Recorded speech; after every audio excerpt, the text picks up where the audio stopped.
Good morning to all traders and welcome to this week's Market Insights, first Market Insights video.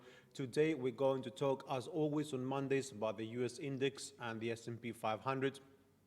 It's going to be a very interesting week following last Wednesday's Fed dovishness, the shift in language. And also, of course, we have the G20 summit in Japan. And we're going to hear and see how the markets are going to react on comments that are going to be interesting are around the situation between US and Iran, I would say, which is the hot topic for this period. And then, of course, how Trump and Xi are going to approach any sort of developments for the trade war. So for the calendar, we are not really expecting any major releases today, apart from Germany's IFO business climate. So I'll go ahead and jump straight to the charts. And I want to start with the US index 4-hour chart. We are seeing probably here the end of this impulse wave to the upside, okay? And what I believe is the case now is the case that probably we are going to see another wave to the downside, okay? And why I believe this, because we broke below this previous low, okay, 96.45, okay?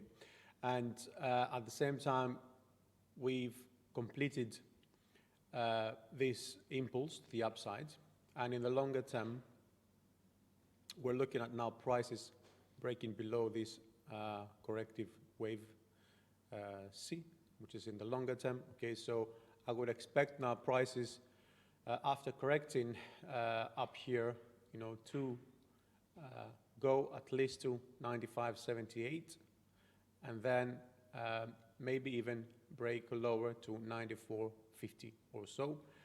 The RSI and MACD support the bearish side as well. Now, if we go a little bit lower on the 1-hour chart,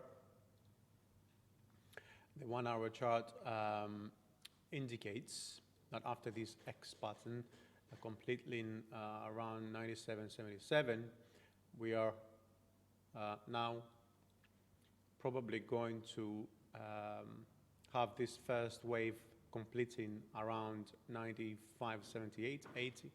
Then we're going to see a good correction because so far we haven't seen a corrective, so a good corrective wave. Okay, so I would expect that to go up close to 96.50 or so to retest this previous break and then break lower.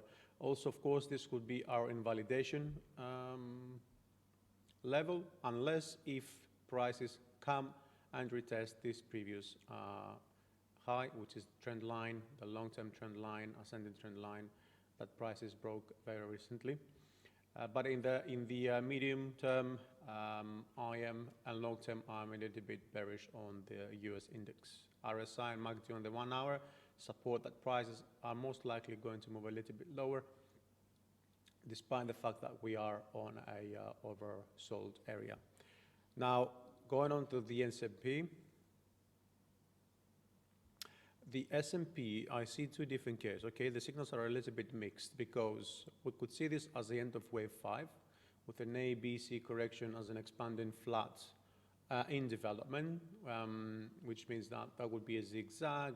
So we can probably expect another wave up to around 300 to complete wave B, and then an impulse to the downside that we're going to break below that 27.28 break level, and even probably lower 26.80 for a deeper correction. RSI and MACD are a little bit bearish, but I wouldn't be surprised if prices come higher.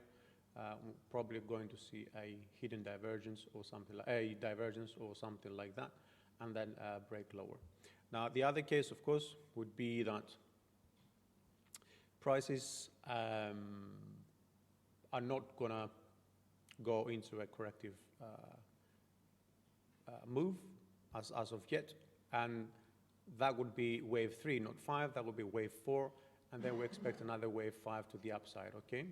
So one scenario is correction, ABC, with wave 5 being here. The other one would be wave 3 being here, wave 5 over here. So we're expecting this be an impulse to the upside, and then we start looking for a deeper correction from a higher level, okay?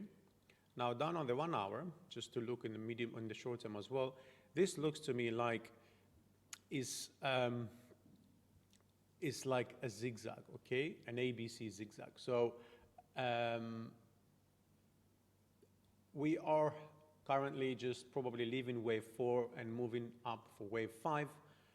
That would actually validate the 61.8 move from this first wave around 69.80. And this is where prices should start turning to the downside. Bearish signs both on the MACD and the RSI, and also we can expect another sign to pop up down here on the MACD with prices moving up and the MACD actually being lower than the previous high. And then, of course, this is the level bears should step in. So this is for the day and for the week, of course, the start of the week. I want to remind you that to keep visiting our blog is where we'll cover the latest news, published trading ideas, and provide all the necessary tools a trader needs. Thank you very much for watching.